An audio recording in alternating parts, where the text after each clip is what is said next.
এজনী গায়িকা হৈ জিলিকি উঠাৰ মোৰ পৰিকল্পনা আছে। এইটো পৰিকল্পনা আপোনালোকৰ ৰাইজৰ মৰম পালেহে সক্ষম হ'ব। আপোনাৰ মৰম মাহি সকলোৱে আপোনালোকক মই শ্ৰদ্ধা জনাইছোঁ ইয়াৰ পৰাই, আৰু আশা কৰোঁ যে আপোনালোকে মোক মৰম দিব।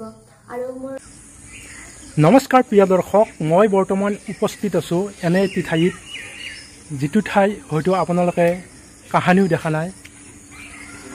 এগৰাকী শিল্পী সাগৰিকা গাৰ্গী, যিগৰাকী শিল্পী অসমৰ শদিয়াৰ পৰাই ধুবুৰীলৈ মঞ্চ জগতত খলকনি সৃষ্টি কৰি আহিছে, তেনে এগৰাকী শিল্পী সাগৰিকা গাৰ্গী। আৰু এই সাগৰিকা গাৰ্গীৰ গাঁৱৰ ঘৰত উপস্থিত আছোঁ। আৰু সাগৰিকা গাৰ্গীৰ এই গাঁৱৰ ঘৰত আপোনালোকে নিশ্চয় দেখিছে এই পাচলিৰ বাগান। সাগৰিকা গাৰ্গীৰ দেউতাকে গাঁৱত আহিলে এই পাচলিবোৰ ৰোপণ কৰে, আৰু যিবোৰ মানে ৰাসায়নিক সাৰ, আমাৰ যি ৰাসায়নিক সাৰ প্ৰয়োগ নকৰাকৈ এইবোৰ শাক পাচলি উৎপাদন কৰে সাগৰিকা গাৰ্গীৰ দেউতাকে। এই জলকীয়া, বিভিন্ন শাক পাচলি, ভোট জলকীয়াৰ পৰা আদি কৰি বিভিন্ন শাক পাচলিৰ এই বাগান তৈয়াৰ কৰিছে সাগৰিকা গাৰ্গীৰ দেউতাকে।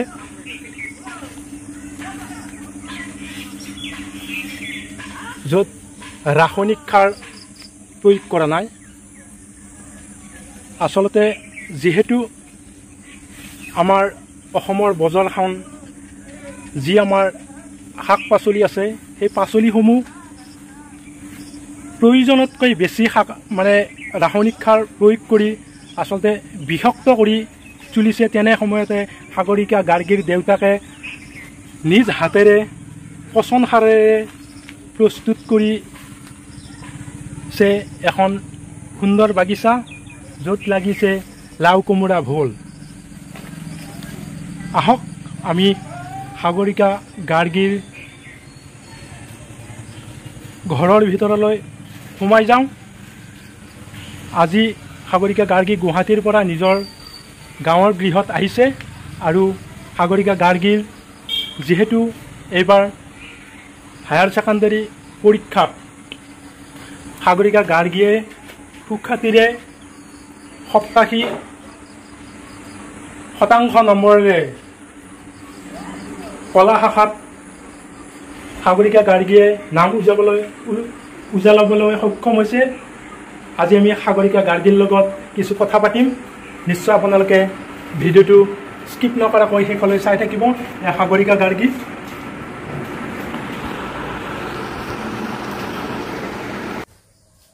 এয়া আমাৰ মাজত সাগৰিকা গাৰ্গী। সাগৰিকা গাৰ্গীক এখনি ফুলাম গামোচাৰে মই সম্বৰ্ধনা জনালোঁ। সাগৰিকা গাৰ্গী আজি মহানগৰৰ পৰা গাঁৱৰ ঘৰলৈ আহিছে। জানিব পাৰিছোঁ যে এইবাৰ আমাৰ যি হায়াৰ ছেকেণ্ডেৰী পৰীক্ষাত কলা শাখাত সাগৰিকা গাৰ্গীয়ে সুনাম পঢ়িবলৈ সক্ষম হৈছে। সাগৰিকা গাৰ্গীয়ে শিক্ষাটো আমাৰ সাংস্কৃতিক, যিহেতু সাগৰিকা গাৰ্গী এগৰাকী কণ্ঠশিল্পী, গানৰ লগতে শিক্ষাটো কেনেদৰে আগবঢ়াই নিছে সাগৰিকা গাৰ্গীৰ পৰা আমি জানিব বিচাৰিছোঁ। নমস্কাৰ, সময় ৰাইজকে মই শ্ৰদ্ধা জ্ঞাপন কৰিছোঁ। মই কেতিয়াবা মোৰ দিনজোৰা কাৰ্য থাকে, তেতিয়া মোৰ ক্লাছেছো থাকে, মই স্কুলৰ পৰা ক্লাছত যাব লাগে, তেতিয়া মই পঢ়িব নোৱাৰোঁ বহুত সময়। কিন্তু যেতিয়া মই সময় পাওঁ, এনে থাকোঁ ঘৰত, তেতিয়া মই পঢ়ি পানে সেনেকৈ মেকআপ কৰিলোঁ। তুমি কিমান ঘণ্টা পঢ়িছিলা বাৰু? মই বেছি ঘণ্টা ইমান পঢ়া নাই, 2 ঘণ্টাই পঢ়োঁ, ভালকৈ পঢ়োঁ। বেছি সময়ো নাপাওঁ, মোৰ গানৰ ক্লাছেছো থাকে, কেতিয়াবা ৰাতি অনুষ্ঠান থাকিলেতো টোপনি ক্ষতি হয়, আপুনি জানে। সেনেকৈ বেছি সময় ইমান পঢ়া নাছিলোঁ, কিন্তু যোনখিনি সময় পঢ়িছিলোঁ মনোযোগ দি পঢ়িছিলোঁ। এয়া হ'ল শিল্পী আমাৰ সাগৰিকা গাৰ্গী, অসমৰ শদিয়াৰ পৰা ধুবুৰীলৈ মঞ্চ জগতত খলকনি সৃষ্টি কৰা কণমানি বুলিয়ে কৈছোঁ সাগৰিকা গাৰ্গী। আচলতে আমাৰ গৌৰৱ, আমাৰ গাঁৱৰ গৌৰৱ। যিহেতু সাগৰিকা গাৰ্গী এখন ভিতৰুৱা গাঁৱৰ পৰা গৈ আজি সংগীত জগতৰ লগতে শিক্ষা জগততো এক সুনাম কঢ়িয়াবলৈ সক্ষম হৈছে সাগৰিকা গাৰ্গী। নিশ্চয় আপোনালোকে সাগৰিকা গাৰ্গী সংগীত জগততো আঁকোৱালি ল'ব। যিহেতু তুমি মানে এটা ভাল ফলাফল পাইছা, ভৱিষ্যতে তোমাৰ পৰিকল্পনা কি? ভৱিষ্যতে মোৰ পৰিকল্পনা এজনী গায়িকা হোৱাৰ, অসমৰ ভাৰতৰ এজনী গায়িকা হৈ জিলিকি উঠাৰে মোৰ পৰিকল্পনা আছে। এইটো পৰিকল্পনা আপোনালোকৰ ৰাইজৰ মৰম পালেহে সক্ষম হ'ব। আপোনাৰ মৰম মাৰি সকলোৱে আপোনালোকক মই শ্ৰদ্ধা জনাইছোঁ ইয়াৰ পৰাই, আৰু আশা কৰোঁ যে আপোনালোকে মোক মৰম দিব আৰু মোৰ গানকেইটা শুনি মোক জনাব। আপোনালোকে যদি মোৰ গানকেইটাত কিবা ভুল পাইছে তেন্তে মোক নিজৰ বুলি আপোন বুলি মোক শুধৰাই দিয়ে যেন। আপোনালোকৰ মৰমেই সকলো। এবাৰ বিহু মঞ্চত সাগৰিকা গাৰ্গীয়ে বিভিন্ন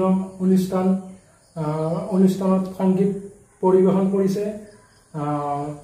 তাৰ ভিতৰত সাগৰিকা গাৰ্গীয়ে এটি বিশেষ গীত মানে ভাইৰেল হৈ পৰিছে সামাজিক মাধ্যমত।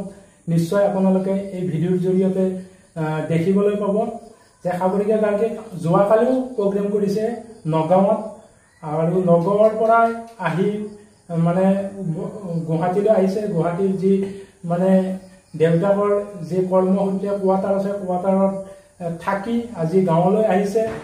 নিশ্চয় সাগৰিকা গাৰ্গীয়ে এটা আমাৰ অসমবাসী ৰাইজৰ হৈ এটা মানে যিহেতু সংগীতৰ লগত জড়িত শিল্পী, অনুষ্ঠানত গীত পৰিৱেশন কৰিলা।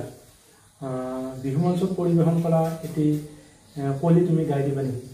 হয়, মই এটি সুমধুৰ গীত হয় ৰাইজে শুনা এটা গাবলৈ বিচাৰিছোঁ। আশা কৰোঁ সকলোৱে শুনি ভাল পাব। মেঘৰ জলঙা পূৰ্ণিমাৰে চন্দ্ৰমা চাৰত ধাৰি খৰঙা আপুনি চুঙা জহি উঠি দুটিগা জলে মনৰ হাবিলো ঠঙা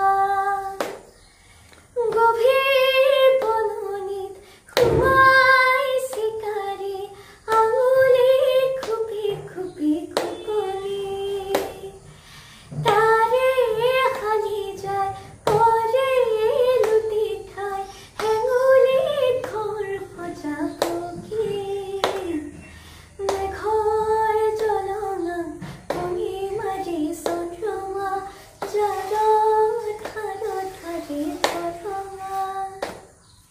নিশ্চয় অসমবাসী ৰাইজে সাগৰিকা গাৰ্গীক আশীৰ্বাদ কৰিব। উঠি অহা নৱপ্ৰজন্মৰ এগৰাকী সংগীত শিল্পী হিচাপে আপোনালোকে ভৱিষ্যত আগুৱাই যোৱাত নিশ্চয় মৰম দিব, আৰু ভিডিঅ'টি চোৱাৰ শেষত আপোনালোকে যদি ভাল পায় নিশ্চয় লাইক, কমেণ্ট, শ্বেয়াৰ কৰিবলৈ নাপাহৰিব। ধন্যবাদ। ধন্যবাদ।